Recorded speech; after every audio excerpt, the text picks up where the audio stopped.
एक छोटा सा गांव था, नाम था भूत नगरी। दिन में गांव में रौनक रहती थी, लोग नाचते गाते और बच्चे मस्ती करते।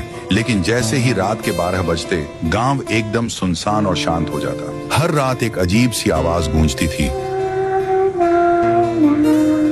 और फिर रागिनी की आत्मा जाग जाती थी। हर रात वो गांव के किसी बच्चे के पास जाता, फिर पुतला नाचाता था और वो बच्चा भूतिया कद्दू में बदल जाता था। लेकिन कोई नहीं जानता था क्यों, किस लिए। इस रहस्य का जवाब छिपा था एक पुराने राजमहल में, जहाँ के राजा का नाम था राजा विलास और उसकी इकलौती बेटी थी राजकुमारी रागिनी। रागिनी को एक नारंगी रंग का कद्दू बहुत प्यारा था। वो दिन रात उसी से खेलती, बातें करती और मुस्कुराती रहती। वो कद्दू उसकी खुशियों का साथी था। एक रात राजा ने रागिनी को कद्दू के साथ खेलते देखा। उसे बहुत गुस्सा आया। उसने वो कद्दू खिड़की से बाहर फेंक दिया और रागिनी को डांटते हुए चला गया। मासूम रागिनी भागती हुई खिड़की के पास पहुंची और देखा कद्दू टूट चुका था। वो कूद गई और वो जान गंवा बैठे। पर कहते हैं उसका प्रेम, उसका दर्द उस कद्दू में समा गया। तभी अचानक कद्दू जुड़ने लगा और बन गया एक भूतिया कद्दू और ऊपर चला गया। अब हर रात वो किसी खुश बच्चे को चुनती और उसे उसी भूतिया कद्दू में बदल देती। जैसे उसकी खुशियां छीन ली गईं, वैसे ही वो सबकी खुशियां छीनने लगी।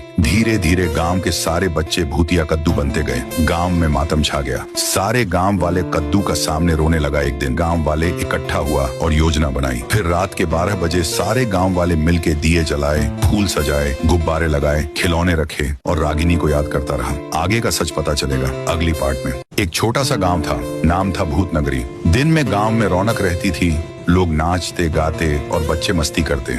लेकिन जैसे ही रात के 12 बजते गांव एकदम सुनसान और शांत हो जाता। हर रात एक अजीब सी आवाज गूंजती थी और फिर रागिनी की आत्मा जाग जाती थी। हर रात वो गांव के किसी बच्चे के पास जाता, फिर पुतला नाचाता था और वो बच्चा भूतिया कद्दू में बदल जाता था। लेकिन कोई नहीं जानता था क्यों, किस लिए। इस रहस्य का जवाब छिपा था एक पुराने राजमहल में, जहाँ के राजा का नाम था राजा विलास और उसकी इकलौती बेटी थी राजकुमारी रागिनी। रागिनी को एक नारंगी रंग का कद्दू बहुत प्यारा था। वो दिन रात उसी से खेलती, बातें करती और मुस्कुराती रहती।